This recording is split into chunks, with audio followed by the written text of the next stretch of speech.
गंगुआ नाम का एक चोर था। वो चोरी का काम इतनी सफाई से करता था कि पुलिस भी उसे आज तक नहीं पकड़ पाई थी। वो हमेशा चोरी करके पुलिस के हाथों से बच निकलता था।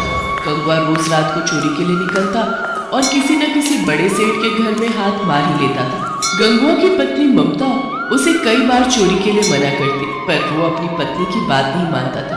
तुम्हें कितनी बार कहा है ये चोरी का काम छोड़ दो। अब तो आसपास के मोहल्ले वाली औरतें भी मुझ पर शक करने लगी हैं। वो यही कहती है कि तुम्हारा पति तो कोई काम ही नहीं करता, दिन भर सोया रहता है, फिर हमारे घर का गुजारा कैसे चल रहा है। अब मैं उन औरतों को क्या बोलूं कि रात भर तुम चोरी करते हो और दिन में घोड़ी बेचकर सोते हो। कुछ तो शर्म करो।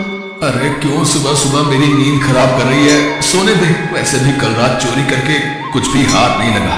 मुझे तो लगता है तेरी ही नजर लग गई है। जब देखो मुझे काम के लिए टोकती रहती है। अब मुझे सोने दे, रात को मुझे फिर से चोरी पर निकलना है। गंगुआ रात को चोरी करने निकलता है, पर उस रात भी वो किसी भी घर में चोरी नहीं कर पाता। ऐसे ही कई दिन बीत जाते हैं। गंगुआ परेशान हो जाता है क्योंकि अभी तक उसने कोई भी चोरी नहीं की थी। वो गुस्से में भरा हुआ घर लौट आता है। उसी गांव में मोतीलाल नाम का एक बहुत ही अमीर और लालची व्यापारी रहता था। मोतीलाल दिखावा करने में बहुत ही माहिर था। गांव वालों के सामने वो खूब दान पुण्य करने का दिखावा करता ताकि सब गांव वाले उसकी खूब वाहवाही करें। मालिक, कुछ गांव वाले मिलने आए हैं। हाँ, उन्हें अंदर भेज दो और सबके लिए चाय पानी का इंतजाम करो। सब गांव वाले मोतीलाल के लिए कुछ न कुछ उपहार लेकर आए थे। अरे अरे, आप सब इतना कुछ ले आए? क्या जरूरत थी इतना कुछ लाने की? सेठ जी, आपने गांव में पानी की नई टंकी लगवाई है, इसलिए गांव वाले उपहार स्वरूप ये थोड़ा बहुत लाए हैं। और ये मेरी तरफ से फसल के नए आम बच्चों के लिए लाया था। अरे तुम सब गांव वालों के काम आना और गांव की सेवा करना ही तो मैं अपना धर्म समझता हूँ। ठीक है, मैं ये रख लेता हूँ। गांव वाले अपने अपने घर चले जाते हैं। मालिक, छोटी सी टंकी लगवाने के बदले इतना सामान फायदे का सौदा है। अरे चुप चुप, दीवारों के भी कान होते हैं। जाकर देख अब कौन आया है। जा। मालिक, शिव मंदिर के पंडित जी आए हैं। जय शिव शंकर पंडित जी। जय शिव शंकर मोतीलाल जी, मंदिर की सेवा कार्य के लिए आपके पास आया। शिव मंदिर में इस सावन में नया त्रिशूल लगाने का विचार बन रहा है। सोचा आप तो इतना दान पुण्य करते हैं, तो मंदिर में त्रिशूल लगाने का ये शुभ अवसर आपको ही मिलना चाहिए। ये तो बहुत अच्छा किया पंडित जी जो आपने मुझे ये बात कह दी। मैं तो बहुत समय से ऐसा कोई शुभ कार्य करने का विचार कर ही रहा था। ठीक है, त्रिशूल के लिए जितने भी पैसे लगे आप मुझे बता देना, और त्रिशूल खाली सोने का बना होना चाहिए। मोतीलाल ने पंडित जी को सोने के त्रिशूल के लिए हाथ तो कर दी, पर पंडित जी के जाने के बाद वो सोच विचार में पड़ गए। सोने का त्रिशूल बहुत महंगा आएगा। दिखावा करने के चक्कर में तो मैं लूट ही गया। मोतीलाल ने शिव मंदिर में त्रिशूल लगवा ही दिया। सारे गांव वाले मोतीलाल की वाहवाही करने लगे। मोतीलाल घर लौट आया। उसी रात गंगुआ मोतीलाल के घर चोरी करने घुस गया, पर वो नहीं जानता था कि मोतीलाल जगा हुआ है। मोतीलाल ने गंगुआ को चोरी करते हुए पकड़ लिया। अच्छा, तो तू मेरे घर में चोरी करने आया था? तू नहीं जानता मेरा नाम मोतीलाल है। मोतीलाल, मेरे घर में चोरी करना असंभव है। मैं दिन के साथ साथ रात में भी जागता हूँ, समझा? लगता है मेरी किस्मत ही खराब है। इतने दिनों बाद चोरी करने का मौका मिला और वो भी पकड़ा गया। अब तो ये सेठ मुझे पुलिस के हवाले कर देगा। आज तक मैं पुलिस के हाथों पकड़ा नहीं गया, आज पहली बार मैं पुलिस के हाथों पकड़ा जाऊंगा। अरे अरे, घबरा क्यों रहा है? घबरा मत, मैं तुझे पुलिस के हवाले नहीं करूंगा, है? पर बदले में तुझे मेरा एक काम करना होगा। हाँ, आप जो भी कहोगे मैं करूंगा, पर मुझे पुलिस के हवाले मत करो। तुझे शिव मंदिर में लगे सोने के त्रिशूल की चोरी करनी होगी और वो त्रिशूल मुझे देना होगा। शंकर जी के त्रिशूल की चोरी?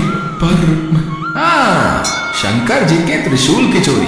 तुझे अभी इसी समय त्रिशूल चुराकर मेरे पास लाना होगा। उसके बाद मैं तुझे छोड़ दूंगा, नहीं तो तू जानता है मैं शोर मचा दूंगा और तुझे पुलिस के हवाले कर दूंगा। फिर पुलिस तुझे महीनों तक नहीं छोड़ेगी। हाँ ठीक है सेठ जी, मैं अभी जाकर त्रिशूल चुरा कर लाता हूँ। गंगुआ उसी रात शंकर जी के मंदिर जाता है और त्रिशूल को चुराकर सेठ मोतीलाल को दे देता है, पर गंगुआ को उस रात नींद नहीं आती।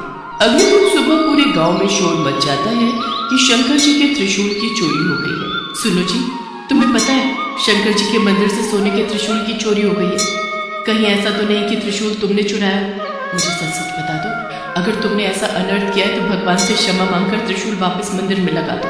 तुम्हें पता है, कभी कभी तो मुझे ऐसा लगता है तुम्हारे पापों के कारण ही आज तक मैं मां नहीं बन सकी। शायद तुम्हारे पापों की सजा हमें संतान का सुख ना मिलकर मिल रही है।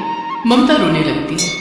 गंगवा जब ममता को रोते हुए देखता है तो उसे अपने ऊपर बहुत पश्चाताप होता है और वो ममता को सच सच बता देता है। मुझे माफ कर दो, मैं चोरी करने में इतना अंधा हो गया था कि मैंने भगवान को भी नहीं छोड़ा।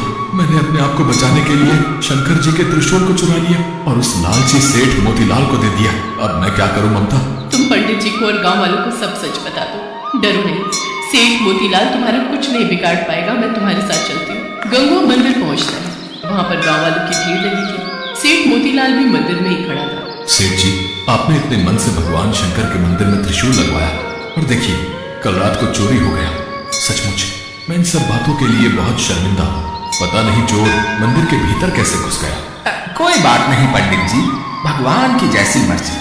अच्छा मैं चलता हूँ, कोई और सेवा हो तो बता देना। कहाँ चल दिए पंडित जी? कहीं त्रिशूल लेने तो घर नहीं जा रहे? क्या मतलब है तुम्हारा? क्या तुम जानते नहीं हो कि त्रिशूल की चोरी हो चुकी है? पंडित जी, चोरी का त्रिशूल सेठ मोतीलाल के घर पर ही है। अगर आप सबको यकीन ना हो तो आप इनके घर की तलाशी ले सकते हैं। ये तुम क्या कह रहे हो? सेठ मोतीलाल बहुत ही धार्मिक प्रवृत्ति के व्यक्ति हैं और त्रिशूल तो उन्होंने स्वयं ही मंदिर में लगवाया है। तो फिर त्रिशूल इनके पास कैसे हो सकता है? पंडित जी, ये सेठ मोतीलाल देखने में ही धार्मिक है पर मन से बहुत ही बुरी प्रवृत्ति के हैं। गंगवा पंडित जी और गांव वालों को बीती रात की सारी सच्चाई बताता है, जिसे सुनकर सब लोग हैरान रह जाते हैं। सेठ मोतीलाल के घर की तलाशी लेने पर शंकर जी का त्रिशूल मिल जाता है। सेठ जी, ये त्रिशूल अब आप ही रखो। आप अब इस त्रिशूल को मंदिर में लगाने के अधिकारी नहीं है। भगवान तो श्रद्धा के भूखे होते हैं। यदि आपका मन नहीं था दान पुण्य करने का तो आप हम सभी को साफ साफ कह देते। ये दिखावा करने की कोई आवश्यकता नहीं थी। आज के बाद इस शिव मंदिर में आपके दिए पैसों का चढ़ावा नहीं चढ़ेगा। और पंडित जी, हम गांव वाले भी सेठ मोतीलाल के हाथों से कोई धर्म कर्म के कार्य में मदद नहीं लेंगे। हाँ, हर कोई सेठ मोतीलाल के खिलाफ हो जाता है।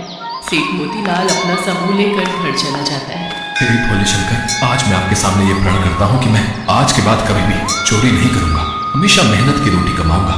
गंगवा, तुमने बहुत ही ईमानदारी का काम किया है। देखना, भगवान भोलेनाथ तुम्हें इसका फल अवश्य देंगे। उस दिन से गंगवा ने चोरी करना छोड़ दिया। अब वो मेहनत मजदूरी करता था। ममता भी गंगवा को मेहनत मजदूरी करते देख बहुत खुश थी। कुछ समय बाद ममता मां बन जाती है और एक बहुत ही सुंदर बच्चे को जन्म देती है।